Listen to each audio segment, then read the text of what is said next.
Atheists get desperate when they try to say that the Bible has a contradiction because it says not to be envious, but then another part of the Bible says that God is jealous over his people or whatever.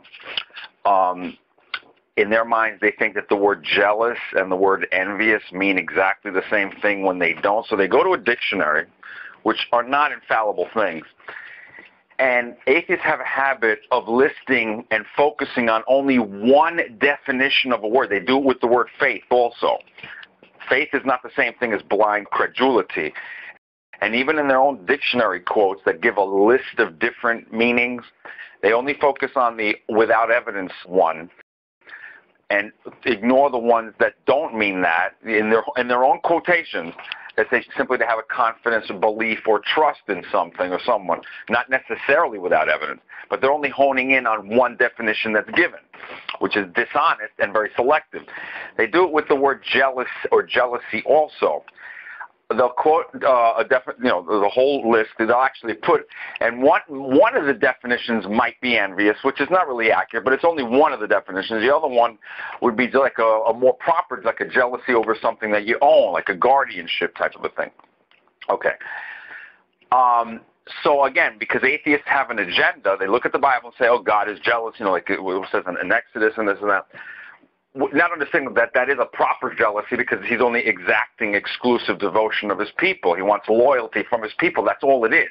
Jealousy that, it's the same thing like, a wife has a right to be jealous. It's proper for her to be jealous over her husband, over something that belongs to her. Her husband belongs to her. And if he's flirting or if some woman making overtures and encroachments, she has a right to be jealous. And, and to look at after what's hers, like a jealous guardianship and watchfulness over what belongs to you, your property. So it could be inanimate, it could be a spouse and all that. It's your property in the sense that it belongs to you. It's her, the pronoun her means ownership.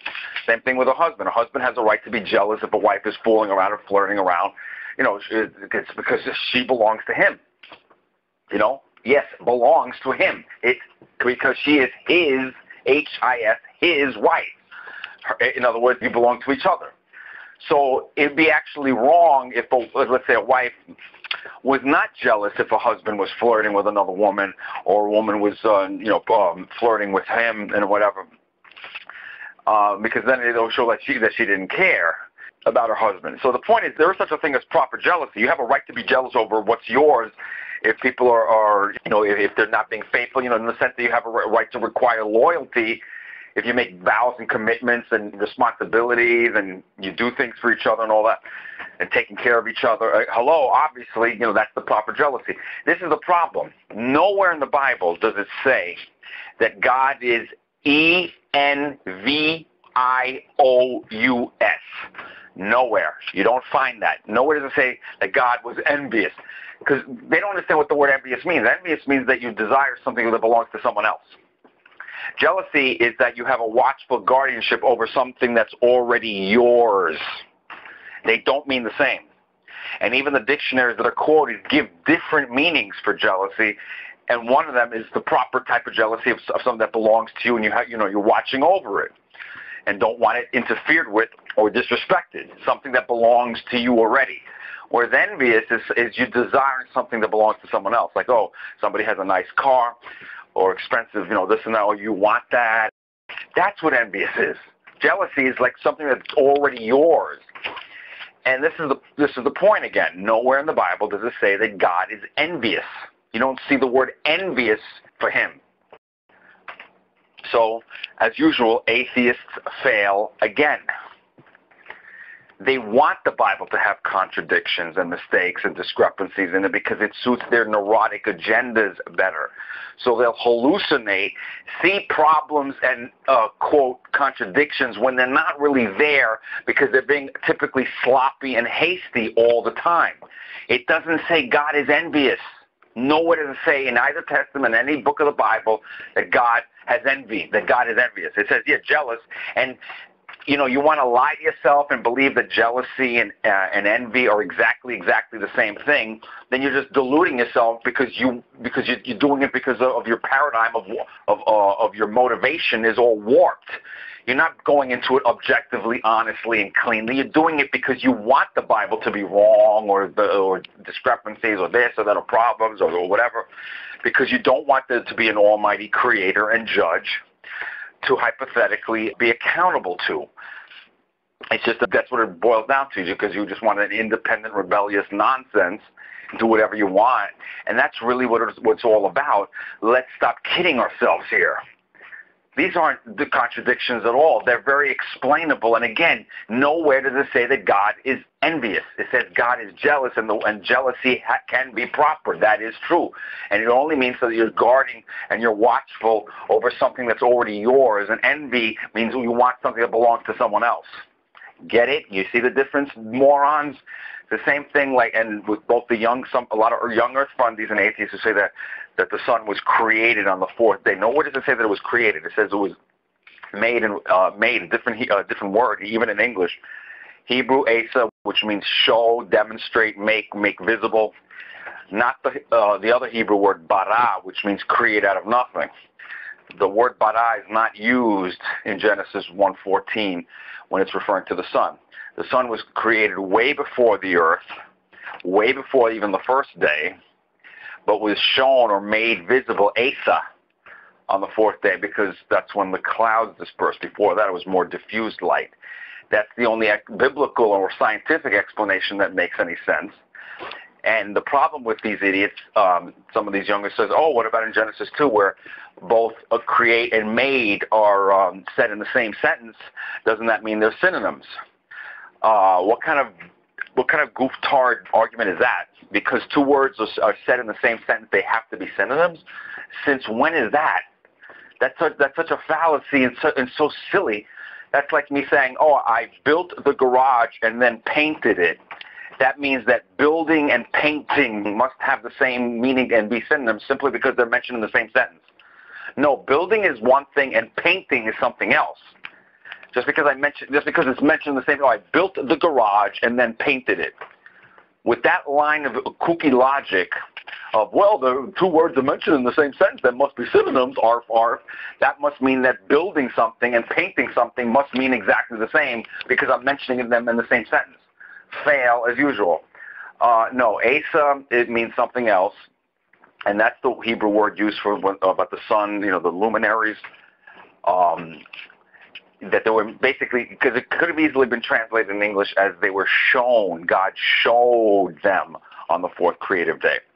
Because the same word asa is used for show mercy. In other parts of the Bible, it wouldn't make sense to create mercy. No, you show, you demonstrate it. So the word asa means show, demonstrate, display, make or make visible, not create out of nothing. That's another Hebrew word, blah. That can easily be checked out in lexicons. This is not something I'm making up.